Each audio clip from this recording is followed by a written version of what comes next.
Blog Talk Radio. Hi there, and welcome to Blog Talk Radio, and this is Sarah, and I am the host of Living with Love, and we're discussing A Course in Miracles, and it's been an interesting week, getting close to Christmas. There's like a lot of traffic, and there's a lot of people in the stores. There's a lot going on these days, when everyone's getting prepared for Christmas. But I, for some reason this week, have been thinking a lot about perception, and I'm just also, I see Peter has just joined me. I wasn't sure. Matthew has had some technical difficulties, so he's hopefully going to tag in shortly. But so as I was sitting here by myself trying to figure out how I was going to do this show, if I was going to have to sit here and talk for 10 or 15 minutes without anyone to bounce off of, I thought I would read a little bit. So I found the first, it's on page 445, well, that is in my book anyways, but it's chapter 21. The title of the chapter is Reason and Perception, and I just wanted to read the first paragraph of the introduction. Projection makes perception. The world you see is what you gave it, nothing more than that. But though it is no more than that, it is not less. Therefore, to you it is important. It is the witness to your state of mind, the outside picture of an inward condition. As a man thinketh, so does he perceive. Therefore, seek not to change the world, but to choose to change your mind about the world. Perception is a result and not a cause. And that is why order of difficulty in miracles is meaningless. Everything looked upon with vision is healed and holy. Nothing perceived without it means anything. And where there is no meaning, there is chaos. In that first paragraph of chapter 21 about perception, I found that it just really has a lot of really good nuggets in there. And Peter, I think are you there? I am. Thanks, Sarah. Sorry about that. I was on a technical call with Rogers with some problems and then managed to get it all done just in time, so I'm glad to be here. Rogers calls always take so long sometimes, don't they? Yeah, the technical ones, yeah. Yeah. So how can are you can hear me okay? I'm great, thank you. I've really enjoyed this chapter again, and I guess what it says to me is that, or maybe I could put it a different way. I took some time today to sort of really try and get a sense of what is it that I see outside in the world, in the sense of really trying to see the connection between what I see out there and what I believe, and especially what I believe about myself. And in that way, hoping to gain more insight into what the Course says, that what we hold in our mind is what the world is a reflection of. And so, as I say, I took some time just to look at my beliefs about myself a little bit more, just to see how the way the world reflects back at me is actually a reflection on that. Mm-hmm. And so doing that, I really found it helpful because it brought up a little bit more of my own values, what I treasured, and where I was looking for my treasures, in a sense. And the bottom line was, for myself, I guess I realized that I've always been looking at the world, for the most part, as a place of where can I get some little nuggets, where can I get a little bit more friendship, where can I get maybe a little bit more connection, or where can I get a little bit more security, or all those kind of things, without, at least previously, ever thinking that it's because I don't have that sense within me that I've been looking out in the world for those things. And so I've also seen that in the world, I found very little value in the world because inwardly I didn't have that value neither. I didn't consider it important, or I considered only certain things important in my own mind, and therefore it was only those few things in the world that, if they corresponded to those values, that I found important, and if they didn't correspond to my inner values or what I thought was important, then to a great extent, all those other people and things out in the world I had no connection with, really. No interest in, as a matter of fact. So you could say, if I was interested, as an example, if I recognized money was one of my internal goals, or my internal desire to have more money or something, then what would happen, then I would look out into the world and simply look for those people or opportunities or things that would enhance my ability to have more money. And any person or any situation that didn't answer that need in an obvious way would simply mean that I chose not to be interested in that person or in that opportunity, because it obviously wasn't one in which I could, say, make money. So I recognized that what I was looking for out in the world, because of my inner values, the outer world really didn't give me much. Thank you for sharing that in depth with us. I think that's something that a lot of us can relate to. I find that in my past, whenever I was thinking of like you're saying, you're seeking for something or looking for little nuggets of more things, and I found personally, and then we'll jump right into Matthew after this because he's joined us. Yay, Matthew! But what I found personally, So what I found personally was, whenever I'm seeking, I think it's really important if we're able to see, like, why am I seeking? Because just, that whole thing about desire, I don't want to, it's interesting because as I listen to you talk, I'm hearing my own lessons coming up. If I'm thinking, if I was seeking something, then I'm making real that I don't have it, or I don't have enough, or that there's lack. So I think it's that's what I got anyways. But Matthew, can you shed some light on both of our different perceptions of perception? Certainly. Can you hear me okay? Yes. Yeah, great. Great, awesome. Yeah, it was kind of cutting in and out for me. Well, I suppose I feel, particularly in relationship to this passage from the Course, how our projection makes perception, how our inner world and the thoughts and perceptions that we have inside of us are naturally reflected outward. And it matters not what we appear to be looking at. We always paint that brush of our inner perception onto the outer picture. So, how many people can be looking at the same scenario, and one person can see abundance and opportunity, and another person can see scarcity and lack. That's really how this passage in the Course speaks to me. And what it brings me back to is just that willingness to surrender to a higher power, that willingness to put the Holy Spirit in charge so that I can see everything through His vision. As it says Matthew, in the last two jump in sentences. for a second? Can you try to fix your sound? 'Cause it's not the greatest. I know there was an adjustment you did earlier where I was able to hear you nice and clearly. I just don't want to waste the words. Yeah, this is as good as it gets. So, okay, you sound like you're in a that's fine. Okay. Yeah, that's fine. I'll just continue and I'll listen. Okay, well, you know what?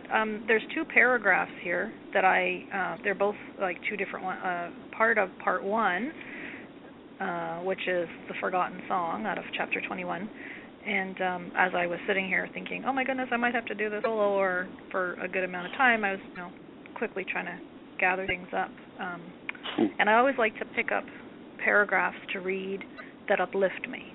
There's, some of the courses about what breaks it down and takes it apart, and I really like when we can lift us back up again. So it's important to break things down so that we have a solid base to start lifting up. But so paragraph 3,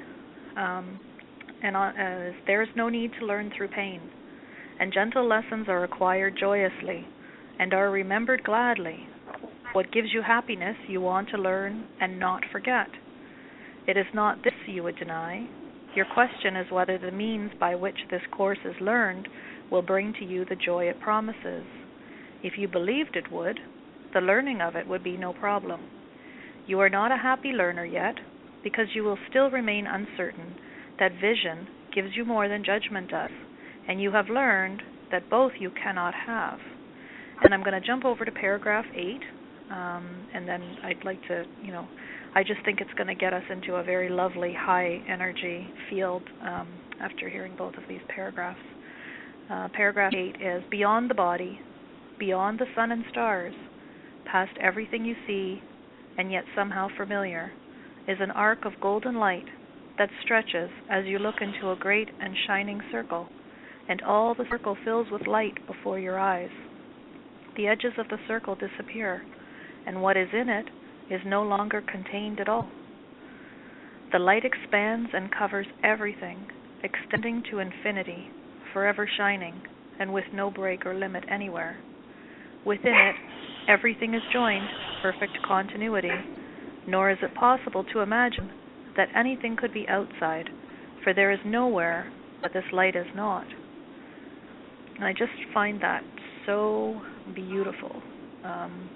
They always say that the light is the strongest force in the world, and that just really touches on it. So, Peter, did you want to say how that made you feel? I guess what that points to, and for the longest time, I personally, I'm talking about my perceptions and beliefs about myself, is that I've always felt that I have a very limited amount of things to give to people. Oh.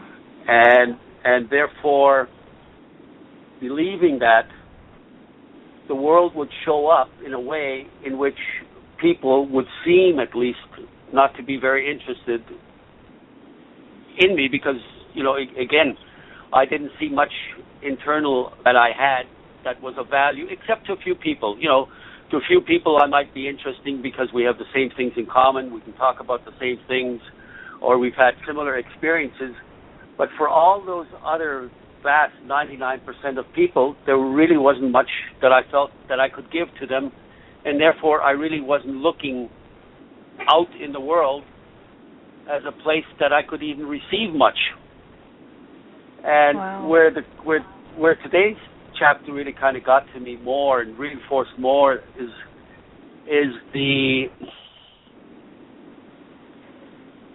idea that I need but recognize that what I've been looking for, true fulfillment and true happiness, really is something that I can call upon within me. And if I make what's in me my prime target, in other words, I'm starting to look inside myself for all those things that I didn't believe true about myself, or all those things that I thought the world couldn't do anything for me. I'm beginning to really grasp the idea more that in surrender, the Holy Spirit will show me my value, and then I need but look outward in the world to show that value reflected back at me. In other words, finding the God within ourselves, because we are connected to everything, has to show up as my starting to see the God in all my brothers. If I find it within me, then the way I discover that it's mine is by seeing, in fact, that it's in all my brothers. And I'm beginning to understand that the greatest gift that I could give both to myself and to my brother is for him to recognize that I know him as a child of God, and for me, likewise, to receive that confirmation from him, and that there really is nothing more valuable to know that all is well with me and all is well with him. and that it's something that we can give to each other if that's what we decide that is the most important. That's really cool. Thank you, Peter. Matthew, can we hear you? Because we'd like to. Can you hear me okay? Oh, it's much better. Yeah, pretty good. Great. So yeah, it's a funny process. Just even on the phone right now, as I listen in all the different electronic or technical challenges that are coming up, and to hold a space to allow those to dissipate and to take those as a lesson in themselves, as to I have such a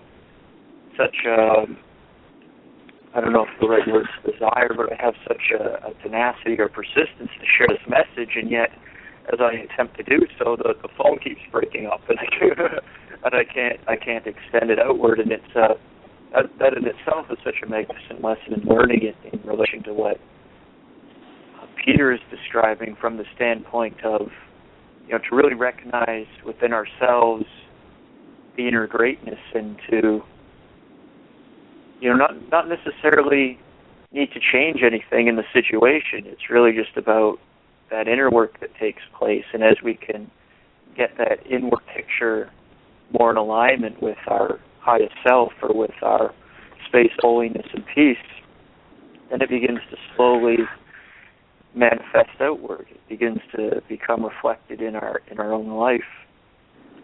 And it's only as we can tap into the value and worth of what we are inside of ourselves that we can actually witness that out in the perceived world. And it's incredibly freeing from my standpoint, from my experience, from my perception, to really correlate everything back to this passage in the text, whereas projection makes perception, and how the world that we witness is absolutely, without a doubt, beyond the shadow of a doubt, is a reflection of what we are experiencing inwardly.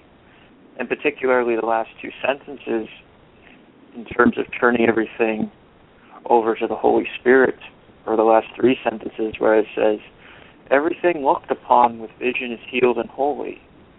Nothing perceived without it means anything. And where there is no meaning, there is chaos.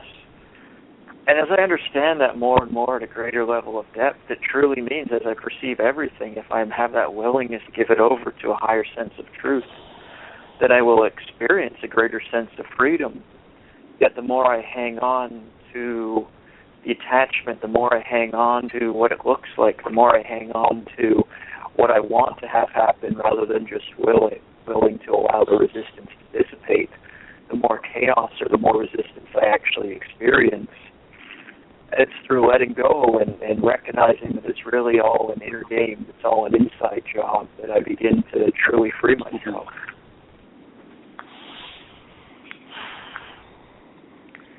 Yeah, thank you for that. I always love talking about A Course in Miracles, always. And that I feel we should probably read the second paragraph of the introduction, because we were talking about there's no meaning. Where there is no meaning, there is chaos.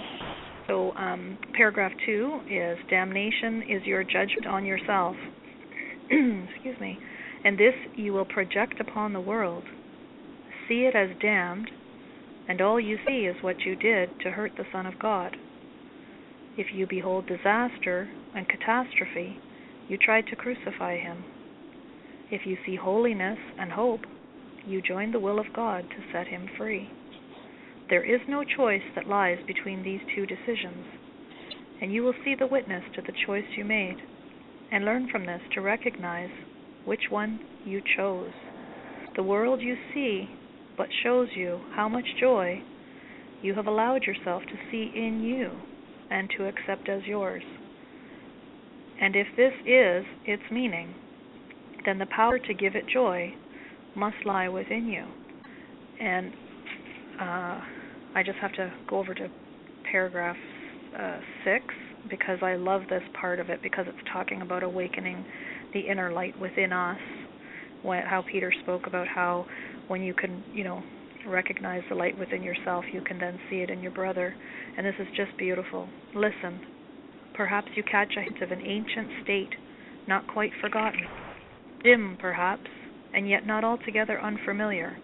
Like a song whose name is long forgotten, and the circumstances in which you heard completely unremembered. Not the whole song has stayed with you, but just a little wisp of melody, attached not to a person or a place or anything particular. But you remember, for just this little part, how lovely was the song, how wonderful the setting where you heard it, and how you loved those who were there and listened with you. And I want to say thank you to both of you, because I feel right now we are we are that last sentence altogether as we join in this conversation. I love having these talks. I think we only have a few more minutes left, but do either of you have something that you'd like to say?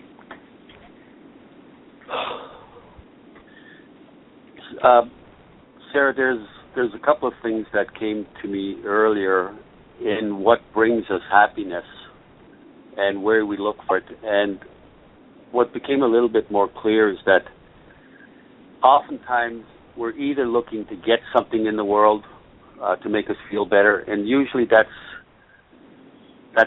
more in form, again, whether it's a bigger house or whether it's a different relationship. So we're either trying to get something thinking that makes us feel better, and then there's this other thing where we recognize that it's when we give that probably the greater happiness even lies, that all the possessions in the world aren't nearly as fulfilling as when I discover something that in my own unique way I have another person, and to connect with somebody who's there to receive from me is the greatest joy, actually. The joy of giving and the joy of seeing the delight in the other person.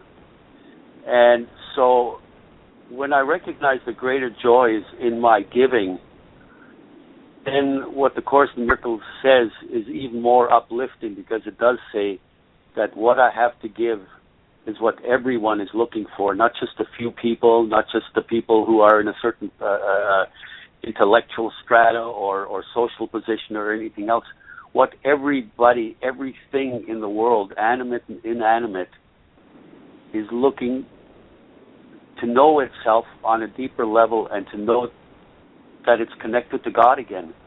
And if I can find that discovery within myself that God is still there, and by extension see it in everyone else, what greater gift could I give to them, and for them to give back to me that they've received the gift and recognized the gift than that? Matthew, would you like to chime in? Yeah, I'm just in complete agreement, and as the Course teaches us that we have what we have given, and if we are truly extending love to our sisters and brothers, then that is what we will receive. And I think it's a wonderful indicator in the sense of how we are experiencing our inner kingdom as a reflection of the outer world, in the sense that if we are truly doing things from a place of abundance and loving and care in order to extend that inner kingdom to others, then we feel an inner sense of fulfillment and joy and happiness. And when we're not in that space, we know that it's because we were seeking something from outside of ourselves. And I suppose it all comes down to the experience of how we are experiencing either the kingdom of heaven, or are we experiencing the ego's thought system, and that inner state of being is truest indicator that shows us which teacher we chose. And for me, I just make a daily commitment to do all I can do to choose the teacher of peace and holiness and kindness. And I think that reflects what Peter is sharing with us as well. Yeah, I completely agree. it's so interesting because it, like when you think about, projection makes perception, it can sound so simple, but it can just be explored with such great depth. And I'm looking here, and I like to look for the italicized things throughout a chapter. And one of the there's on page 448, paragraph 2, there's a little italicized thing, which, something, say only this, but mean it with no reservations. For here the power of salvation lies. I am responsible for what I see. I choose the feelings I experience. I decide upon the goal I would achieve. And everything that seems to happen to me, I ask for and receive as I have asked. And it's interesting because as I think of that, I'm right away thinking of how some people would probably see that and be quite joyous about it and think, yes, I'm responsible for what I see, and what I see is beautiful because they've joined with the Holy Spirit. But for those people who are still ruled by the ego, let's say, hearing that they choose the feelings they experience and decide upon the goal they would achieve, and they're responsible for things, that's probably a hard thing to hear. So for anyone who's listening who is feeling some agitation towards that, just know that it's a lesson. Anytime you have some kind of awkward feelings within you when you're hearing something, it's like that ancient song. It's like something that's there that you already know deep down inside. And sometimes learning how powerful you are by realizing that your projection makes perception, it can be quite a big thing for someone to grasp. So that was the last thing I was thinking about saying. And then there was some questions here, food for thought. Do I desire a world I rule instead of one that rules me? Do I desire a world where I am powerful instead of helpless? Do I desire a world in which I have no enemies and cannot sin? And do I want to see what I denied because it is the truth? And I think we just have a couple more minutes. 3 minutes. So very quickly, could you give me like a 1 minute, each of you, please?